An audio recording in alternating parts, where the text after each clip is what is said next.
The point of the car was you can own a car, but still not actually be able to use the car in any meaningful way because you have to do something like have insurance. And if you do try to drive the car without insurance, there's going to be repercussions that may result in you losing possession of the car. And you said like you take your car to a place that you don't have to have insurance on, but in order to get the car there, you would either have to tow it or drive it.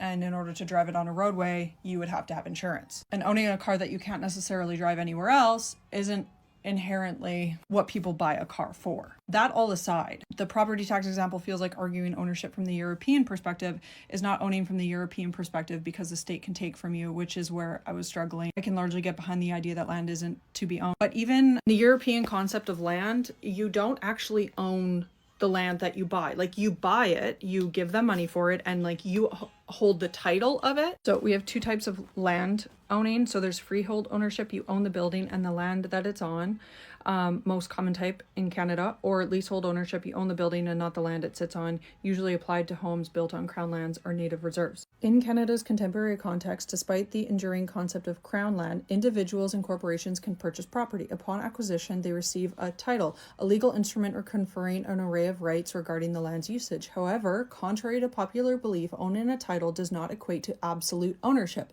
Instead, it is more closely resembles a lifetime lease that comes bundled with a multitude of constraints. Canada's land ownership system operates predominantly on a fee simple basis. It's vital to decipher what the term means.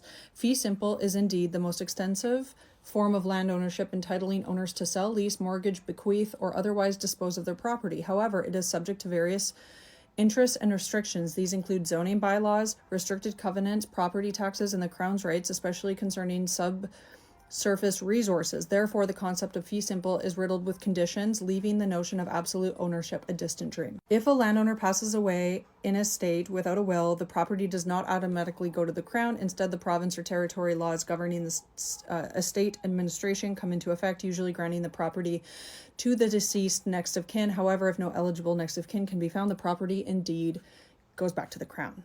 Furthermore, failure to adhere to property tax laws can lead to the municipalities imposing tax liens, ultimately forcing a tax sale if the owner fails to pay the outstanding amount. Therefore, while Canadians may assume they own their property, the specter of the Crown's overarching control is a constant presence, making outright ownership more of an illusion. That's what I'm saying. The idea that people think that they own the land because they bought the land is not true. You were leasing the land. They like to call it ownership because it makes everyone feel like a little bit more important, like they have something.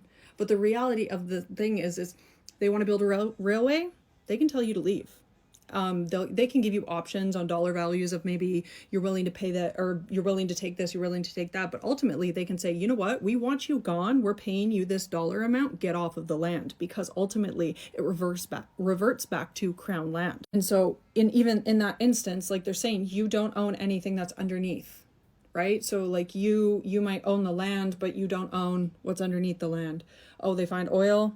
That gets more complicated. On top of that, you have Indigenous rights to land. Indigenous people, like, we're still in court, and that's the thing, is that up until a certain point in Indigenous history, it was illegal for Indigenous people to hire lawyers. So as land was being taken away, even though they were told it would be theirs, as they were moved around they would literally relocate reserves if they got too close to white settler societies, and they couldn't seek legal advice.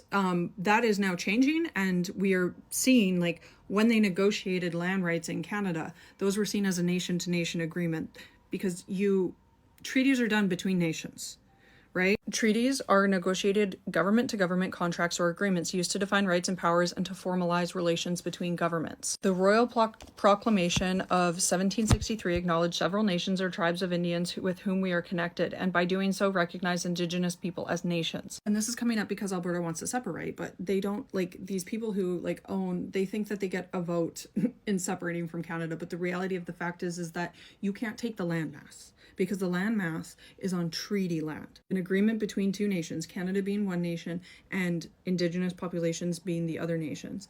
Those people have treaties. Those have legal binding agreements that hold up internationally. This conversation of ownership, of who owns the land, it's either the Crown or Indigenous. It is not both, and it's not people who are leasing land to own homes on the land.